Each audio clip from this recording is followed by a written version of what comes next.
Well, guys, something we've all been waiting for, and I know most Commander fans want it. The Commanders are officially heading back to DC, and I think Hallelujah. it's one of the best things that could ever, one of the second best things that could ever happen to our organization after getting rid of Dan Snyder. Wow. I'm elated.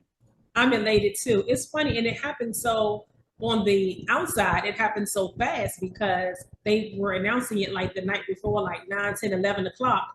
Like tomorrow, there's an announcement at 11 o'clock in the morning about the stadium. And I'm like, I know they were probably working behind the scenes the whole time, but to me, it was like, where did this come from? And so we watched the press conference, which you just saw like the very end of it. And I am very, very, very excited. This is something that people 40 plus have been waiting for. And there's only two things that I'm a little afraid of, and one thing I just wish they would have done different. I'm afraid of the design because some of them first, when they first was talking about it during the Dan Snyder era, those designs look crazy. So I'm prayerful that it would be a great design. It needs to be a roof. It needs to be a roof or something so we could get the Super Bowl here. So it definitely needs to have a roof or a covering. And also just enough seating that 90 or plus 90,000 plus seating so that we all can enjoy the game. I don't know if they haven't said yet, as far as I've heard, like what the capacity is going to be. But I can't see them going 90,000. I can see them trying to make it sort of like RFK used to be, kind of more intimate. I'm thinking about 60, 70 at the most. That ain't enough seating for all. No, I'm just that's telling not you gonna what they're work. going to do. That's not gonna work. Okay, I'll meet you halfway at 80. Okay. The only part about this whole thing, and Sabrina and I have talked about this previously, so I'm gonna make this really brief, is the cost. I just, in this climate, how I always feel, including my thoughts about the National Stadium over 20 years ago, I just wish they could do these ventures without taxpayer money. Mm. I just wish because they're projected, oh, it's going to be $100, and it ends up costing the taxpayer $200. Mm. So that's the only part that I'm totally like, I wish they could find another way to do these stadiums and these things without using taxpayer money. Yeah, and I'll say just for comparison, I'm gonna read y'all a quick little line. The Titans Stadium is under construction, and theirs is 60% publicly funded. The Bill Stadium is underway; it's 49% publicly funded. Ours is 25%. So Josh Harrison are okay. paying. So Sabrina said that point to make a difference. None of them should be publicly funded. I don't care if it was 10%. I think with all the money that they have, they should find a way not to use public money for any stadium, any arenas. That's how I feel across the board for everybody. I'm grateful that it's only 25%, but I promise you that's going to increase. Remember that number, because when they finish in 2030, it's going to be 40. They always go over budget. Because now what they're doing, they always want to come in under so they can say, look. And then when they start spending, they're going to reach out and pull in more. It's going to be over 25%. Well, if they go over budget, Josh Harris better pay it. 25 is what you sign on that thing. They're going because I live in DC, so they can't be messing up. And I don't even know why I care. I ain't got a dog in the fight, but I care about people. Right. You know what I'm saying? And I just feel like in this day and age, this type of money, this amount of money should be going to schools and roads and healthcare and stuff like that. Let them businesses find a way to cover the cost because they're going to split the profits with us. No. So no. Yeah, Gwen and I had this conversation earlier, and it was like, well, my thought was like they put it that one. If you live in DC or travel through it, all these darn bike lanes they put in, it is maddening. They feel like it's going to reduce traffic, but it's actually creating more traffic because picking up actual lanes to put in the bike lanes. And so my point is they put in bike lanes that I don't agree with, but I got to pay for that. They ain't making no money off of them either, Sabrina. They ain't making no money off of them bike lanes. They about to be trillionaires off of this stadium. They should find a way to cover it. I mean, and that's where we're going to leave it. She said she calling it. That's the end of the conversation. I'm sorry. No, let Sabrina go. But I don't got nothing else to say. Another way. Go ahead, Bing. You can say. I ain't got nothing else to say. No way. I'm done. Yeah, I got another way. I'm not. It's for the people. That's all. I just wish they would put that money back with the people. And it ain't just something I just done. All of those that know me, I've never been to National Stadium. That's where the Nationals play, because they put it in a poorest part of DC when they did it. They moved everybody out. It cost all this money. And DC is on the bottom 5 of school systems in America. And I just felt like they should have, we could talk about this all day. Grateful that the stadium is coming to DC. I can't wait. I'm officially going to be a ticket owner. I'm going to get my season tickets now because they definitely coming back. So I'm going to get in line now. So I'm grateful that all of this is happening. I can't wait. And I'm just going to read y'all some quick stats real quick about what they have said about the stadium, what they know so far. So they're saying 8,000 parking spaces for tailgating, which I hope that the 8,000 parking spaces for tailgating aren't all the parking spaces. Are those spaces just for tailgating, or is that all the parking spaces, period? Got to be just for tailgating. It better be. They said they're not changing the commander's name. So people that wanted to go back to Redskins, they said they're not looking at changing it back. They're gonna have, mixed use, so it's gonna have housing. 30% of its guys will be affordable housing. They're gonna have entertainment, otherwise when the games aren't going on. So in other words, it's gonna be hopefully a community resource when the games aren't going on, but we don't know all the details yet.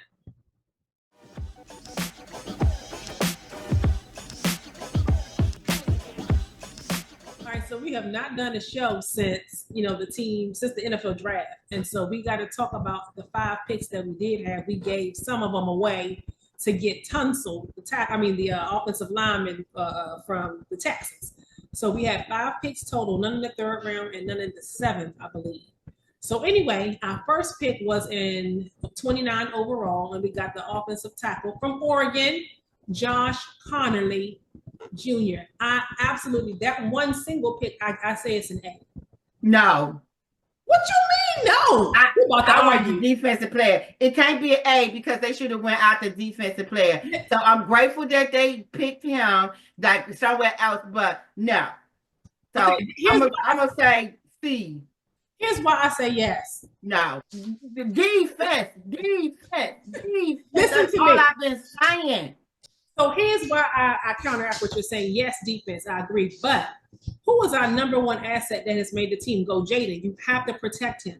We got to beef up that line. You know them defenses we going to be facing them suckers on the other side. We got to have people that's going to. But this dude, we don't even know. Okay. He is 6'5", 311 pounds. Okay. As long as he got them. And they going to burrow over. Maybe in the beginning, he got to learn. Okay. To learn. I believe in the young boy. I think he got the skills, and they wouldn't have picked him. I feel, and he won some award. God help me, it's not. When I find it, I'll put it up there. But he looks like such a baby too. I saw they showed him on there. He looks like a little baby. Like one. Gosh. We're gonna go to the next pick, Josh. Okay. So number 61 overall is a cornerback, and you've been saying we needed some help in the secondary. It's Trey Amos, and a lot of people had him as like the 1st or 2nd highest graded player in the draft, and they don't understand why he even dropped to where we got him at 61. And so everybody was like, we got a good one. So we want to have to see how he does, but we got us another cornerback. Granted, he's going to be a rookie, but he comes, highly touted and highly applauded for what he was doing in college. So that's number 61. Mm-hmm. So these next few picks get a little dicey. Gwen and I disagree with these next 3 picks altogether. The first of which is a wide receiver, Jaden Lane. He played for Virginia Tech, the Hokies. And I don't feel that we needed a wide receiver. I feel like we got Terry. I feel like we got Debo. I feel like we still got Noah Brown. I feel like we have enough people. And plus the tight ends we have, I feel like, for me, my football mind, the knowledge that I do have, I don't see the understanding of that. Do you see any kind of reason why they would pick a wide receiver? No, stupidity. The ghost of old past sneaking in. There's no way they should have went for a wide receiver. And this is the problem. This is the issue I have with them. I know they couldn't do all different. Okay, that first round, let me go back one. That first round draft pick, the last 14. So it's us, the Eagles, the Bills, and the Chiefs. All of them did with something they needed, a defensive player. We pick OT, okay, fine. We got the corner, okay, fine. No third round. So this dude is what, fourth round? And then you're gonna get a wide receiver. Why even waste that pick? Why not get somebody that you can train up to be better, or put them, or I don't know, put them on special teams, or put them on a practice team, do something. But don't waste the pick on a wide receiver. We had no need for a wide receiver. And now Adam Peters has said that this is probably why he did it. He was saying that he's going to pick the best available player. Ain't no way. Even if it's not the position that you need. And I don't necessarily agree with that approach. I feel like you should pick the holes and the spots that you need. And that's what winners do. Well, so anyway, that's the third out of the five. That was who the next one, because this one was a bust too. All right, number 205, a linebacker. I don't know how you say this brother name, and I've seen this picture. I saw them talk about it. Kane Madrano, linebacker. Now I'm mad at the linebacker. Okay. Yeah, and I understand that Wagner is right at the end, so you got to have somebody coming behind him. I guess I can get that. But you got Frankie back there and everything. I don't know. I guess they're looking to the future. So maybe I take back my angst about that. I'll take it back. And the last one, running back, Ja'Cory Krosky-Mary. Okay, running back. Now we got B-Rob, we got Austin Eckler, we got Jaden. Who? It's a joke. You're running back now. Jaden. Oh, girl, you said Jaden. I just heard what you said. And we got somebody else. I'm looking at his face, light skinned dude. Anyway, I think we was fine there. But again, he wants to pick the best available player, not necessarily the best available for what we need, just player overall. That don't even sound like a winning mission. I'm just sorry. That don't even, how you going to pick the best player? What if the best player was a quarterback and we don't need, you see what I'm saying, Sabrina? That sounds like some BS to me. I'm sorry. And I'm a little bit rowdy today. So forgive me, y'all. Because no, I'm not falling for it. Do better. So there are those who have given us a B as far as our grade for the draft. I do not agree. I think we have a C. Oh. I don't agree. How you get 40% of it right? Well, 50% of it right. Because out of the 5 picks we had, I agree with 3 of them. So I guess it's better. But I'm gonna be honest, it's an improvement from the previous years. Yeah, I can't be too upset. It's a huge improvement. So I would have given us most improved. Okay.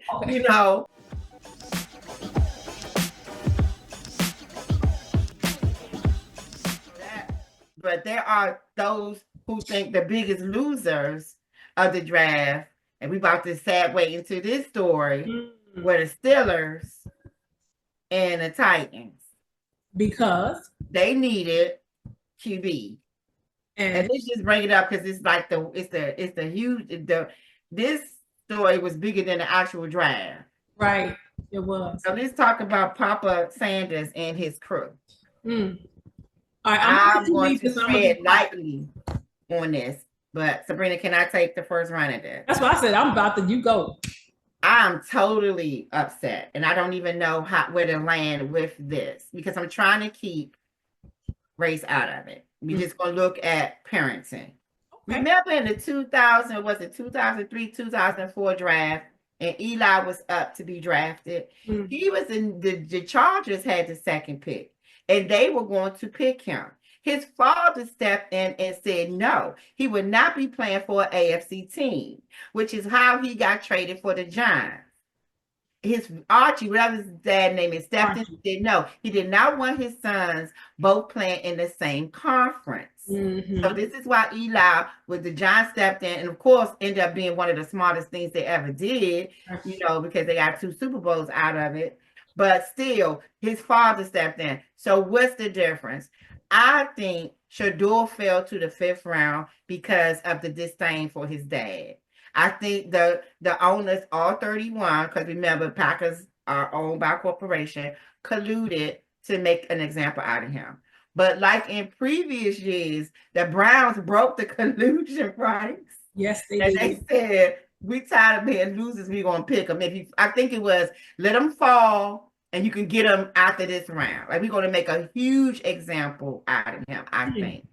So there are those that say that he added to because the word was he didn't interview well. But if you're going to say that, then you need to disclose who said that. You just can't say anonymously. There are those that say that's he tricky. didn't interview well. I know they said the Giants said that he didn't interview well, but what does that entail? What does that mean? So let me say, I think that two things can be true at the same time. What? I think that the disdain for Deion was a part of it. Absolutely.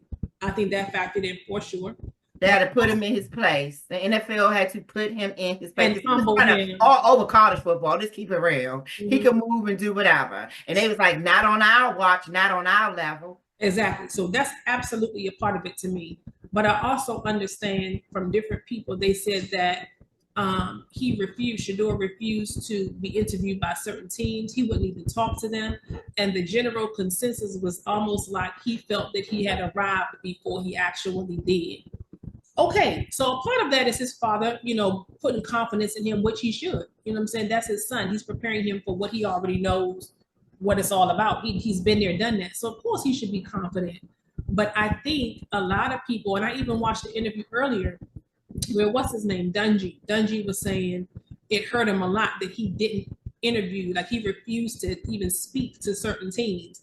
That kind of puts a bad taste in some people's mouths. So I think that didn't help his cause, but even without that, I still think that there were some people who wanted to try to humble them, like, you're not all of that like you think you are. So and the most ridiculous thing I've ever heard in my life was the son of the coach prank calling him, making him think the Saints was picking him up, but it actually was a prank call. I have never heard of such a disrespect or craziness when it comes to a draft in my life. Why? I told Sabrina, I'm not believing none of them stories. Wow. It happened because it happened. You're not believing none of the stories? I'm not believing none of them. I don't know what happened, but it sounds like a hot mess. It's like a ham sandwich to me. You get what I'm saying? I'm not believing none of it. You talk about none of the stories about the dude? About how he got the number. Of course, they called him because they got that. It's recorded. And they was dumb enough to even record them. That was crazy. And then post. How did you know they didn't? They thought it was okay. Like, why is it ever okay to come? Girl. I know where you was going. Lord help us. Who does that? Who records you doing something that you know is wrong? Yeah, and then post it.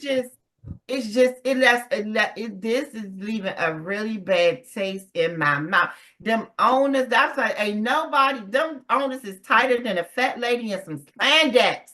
You're not breaking the ranks. They're gonna let you know. Every other sports that play, it's like basketball, they got a little bit of room to maneuver. All contracts are guaranteed. You can basically go where you want. Baseball, I never heard anybody. They usually get huge contracts, like 8 years for $400 million.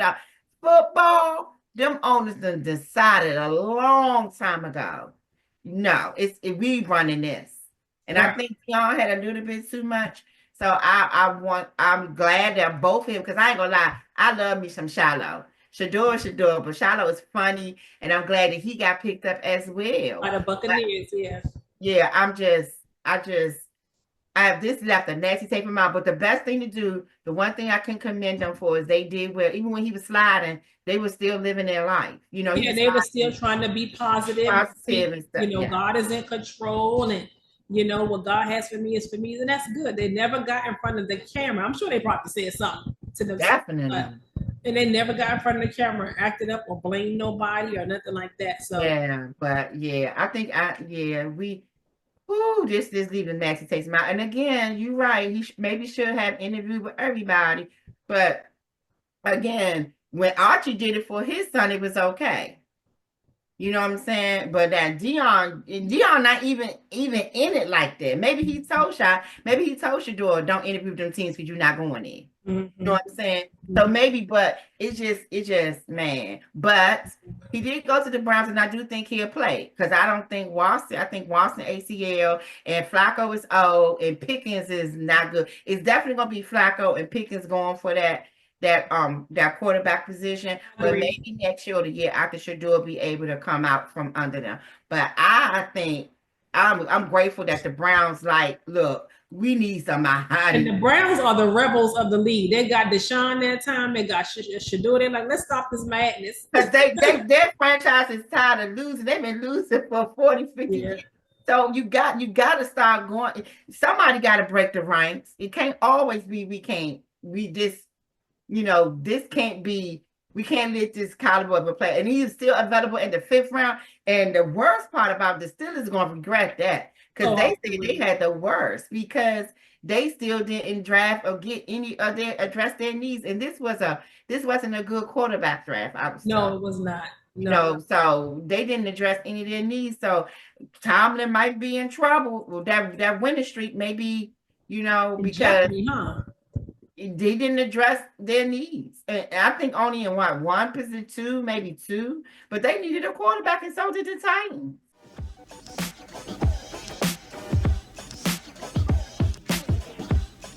Now, I just mentioned the phrase in jeopardy. Now, we're going to wrap these last few minutes up with somebody else who's in jeopardy. Who? Not really. I just want to throw that out there. Shannon Sharpe. That's your boy. Let me just say, for those of you who don't know, Gwen has always called Shannon Sharpe her boy. That's who she like, okay? So what you think about your boy and what he doing out there? What all this stuff he done got himself into? Roll this clip. This is what I think about him. Roll this clip. Do me a favor. Roll this clip, baby. This dating thing, Mo, is different now. When you and I, it's different, baby. I'm grateful I'm not 56 and trying. But you tried to say what you tried to say. Mo, I'm looking right at you. I know you looking at me. I ain't backing down. You better take your own and get somebody to love you. Damn, Mo. Now I'm looking right at y'all. Let me tell y'all what Shannon needs. Let me tell you what my baby need. He need him an old fat gal who can bake good cakes, make some smothered turkey wings, who gonna rub his feet at the nighttime and gonna have a sip of his cognac to make him feel better about himself when they come home at night. That's what Shannon needs. You don't need no 26-year-old girl. You don't need no 36-year-old girl. This is your auntie talking to you. Take your old ass and get your old out there that can love you old. You're trying to hang out with these young and you can't do it. I was praying that this story wasn't true, but I could see this coming a mile away. He needed to down somewhere. There's no way you 52 years old and want a 19-year-old for what?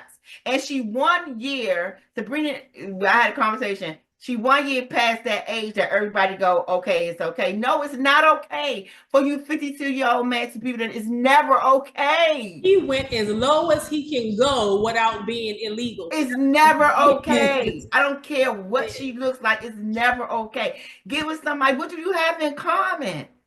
But I mean, it's like, I get it. She young, she perky, all those things. He paid to get her butt done, all this. I get it. You know what I'm saying?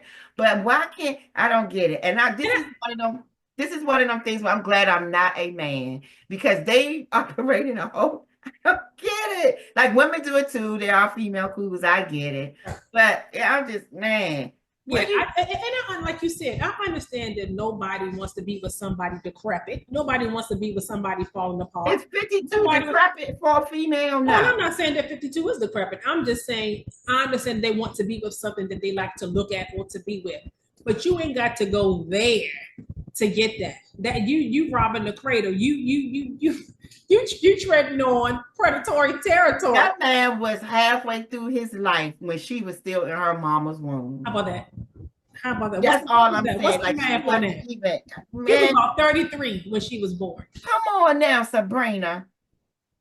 And it's like, I get it. You like who you like, you love you well. But is it love? I ain't never, like Sinbad had one of the funniest jokes ever. He said, I never saw a woman go after a 52-year-old homeless guy. You know what I'm saying? Because it's always the position that, and that's why I say, if I ever fell into some money or became famous, if you ain't in my life now, you can't come. Because I'm going to always be thinking, are they here for me? Right. What's surrounding me? Right. And a lot of men obtain that wealth and that statue for women. I get it. But at 54, now he's 54, he need to be 56 now. He's 56. He need to be somewhere holding his grandkids and enjoying the latter part and enjoying he done told you he don't want to, Mon. He said that's what you need. He's like, I don't want it. Sabrina, but he done messed up maybe $100 million. He ain't gonna pay no 100 million. He gonna pay. Sabrina, he was going to get ready to get a contract for 100 million. That might not go down now. Oh, got you. You know what I'm saying? And if this was a money grab, she should have waited till he got the 100 million. Right. And and it's just too much. The same lawyer that somebody else used, and now Michelle, we was trying to find out what Michelle done came out the woodwork now. Remember, oh my Michelle, Michelle. Now Michelle done came out. He better with them. Yeah, all of these people tried to warn him. Monique, the Cat Williams, Cheryl Underwood, the comedian, she tried to warn him because they knew. I need to stop cussing. Y'all forgive me for the A's. They knew what he was doing, so they was trying to, warn him because we all saw it coming. He tried to give her 10 million, she ain't take it. So, right, that was before she came over. Like, just be quiet and I give you 10 million. That way, and why are you trying to pay somebody if you didn't do nothing? Like, that just shows you ain't right. He didn't want to mess up his 100. I'm telling Sabrina, he tried to pay her not to come out until he got his 100 million deal. So now he probably won't get. I wouldn't give it to him. People try to warn you when God's sending people your way, you should take heed. That is not a coincidence, as all these people kept telling you the same thing. And my mantra: if two people tell me the same thing, and those two people don't know each other, I have to really listen and weigh in what they say. So, on that note, thank you for joining us. We just so enjoy doing these videos. And when something else happens, we're going to be back again. That's right. We're going to get ready. Got to get ready. Got to get my coins together. Got to get my seats now. We all need to get our seats. Because I do believe if we got seats now, we'll be off of the seats then. Yes, I agree. Well, on that note, I'm Sabrina. And I'm Gwen. Stay blessed. Stay safe. Love someone. Bye.